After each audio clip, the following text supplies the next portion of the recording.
Bonjour à tous, re-bienvenue dans ma chaîne YouTube Rodomotique qui vous présente des produits concernant la domotique en général. On parlera aussi un petit peu d'informatique. Déjà, bienvenue aux nouveaux qui découvrent cette chaîne dans cette deuxième vidéo. Merci encore pour les premiers visiteurs, les premiers abonnés sur la première vidéo que j'ai faite. J'espère en faire plusieurs et que le sujet vous intéresse et que vous serez nombreux à pouvoir découvrir la domotique et la facilité d'installer la domotique chez soi. Alors je ferai un test donc avec ce capteur de température que j'ai reçu donc, dans une petite boîte comme ça. Donc, vous allez voir quand je ferai le unboxing. Que j'ai acheté donc sur AliExpress, il m'a coûté exactement 4,45 €. Je mettrai le lien en dessous de la vidéo si ça vous intéresse. Et on va voir toutes les possibilités que cet appareil donne, mais surtout que je reprécise par rapport à la première vidéo que j'ai fait en Zigbee, pas en Wi-Fi. Donc petit rappel, le Wi-Fi consomme énormément de batterie sur ces petits appareils là et sature la box. Donc ça c'est de la petite aparté par rapport à la première vidéo. Donc l'avantage du Zigbee, c'est que il y a même deux avantages. C'est qu'en consommation de batterie, on a une longévité beaucoup plus importante. Et le Zigbee permet aussi, c'est que chaque appareil, en fin de compte, transmet les informations d'appareil en appareil. Donc ils font ce qu'on appelle un maillage. C'est des ponts, en fin de compte. Les informations passent de pont en pont. Jusqu'à son terminal final qui est un pont. Là par contre c'est un pont et lui qui est branché en RJ45. Donc on commence tout de suite le unboxing et on regarde ce que le produit nous donne d'intéressant sur sa capacité. À tout de suite. Donc voilà, donc on est sur le déballage du produit. Donc comme vous pouvez le voir, donc une petite boîte, rien de très spécifique, comme d'habitude. Donc avec les logos compatibles avec ça et de Google. Donc avec température et humidité de sensor. Donc on va le déballer. Voilà. Alors, qu'est-ce qu'on y trouve à l'intérieur? Voilà. Alors, une petite notice explicative en anglais. Rien de spécial. Dans le sachet, apparemment, donc on y trouve le petit autocollant 3M si vous voulez coller sur le mur. Voilà. Et la petite languette pour le réinitialiser. Ici donc vous avez à cet endroit là la petite languette. En général on attend entre 3 et 5 secondes jusqu'à temps qu'il clignote. Donc là on va mettre donc les piles. Donc comme d'habitude, deux piles de type AAA. Voilà. Voilà. Donc il y a deux petits trous en cas où si vous voulez le fixer directement au mur. Voilà. Donc là on voit que le petit voyant, je sais pas si vous voyez bien, ne s'allume pas. Et on vient appuyer quelques secondes jusqu'à temps, voilà, qu'il clignote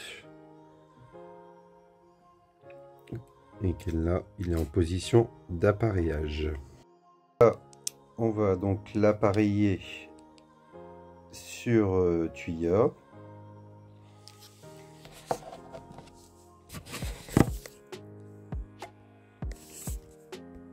Voilà. Donc on va lancer, ajouter un nouvel appareil. Alors soit vous pouvez le faire manuellement, donc là il a détecté, ajouter, on va le renommer, donc capteur de température cave, voilà, terminé,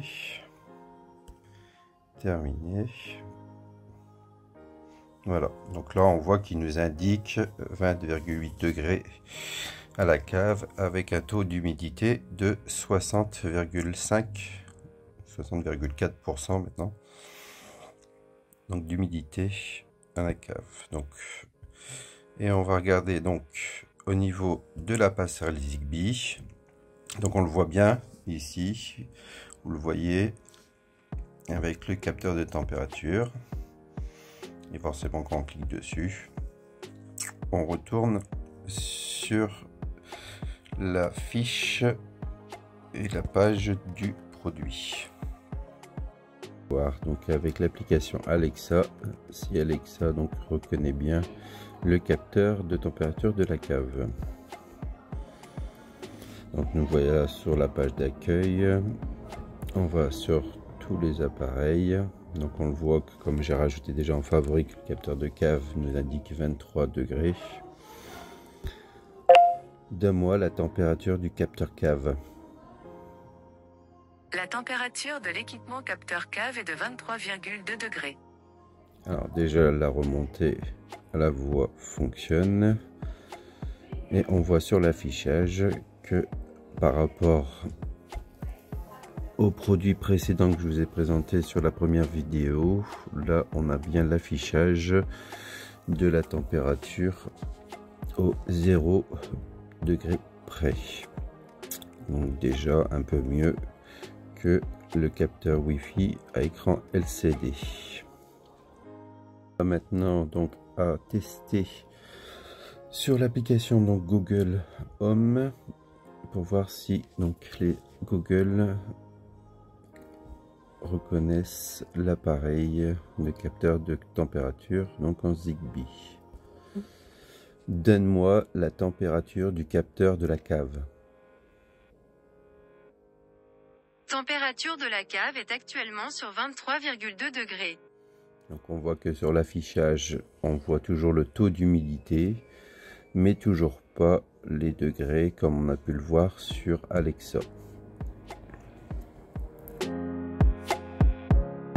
L'avantage de ce produit, c'est que vous avez vu, il est très peu encombrant, il tient dans la taille de la paume de main. Il se confond en fin de compte très facilement dans votre décoration d'intérieur, si je peux le dire ainsi.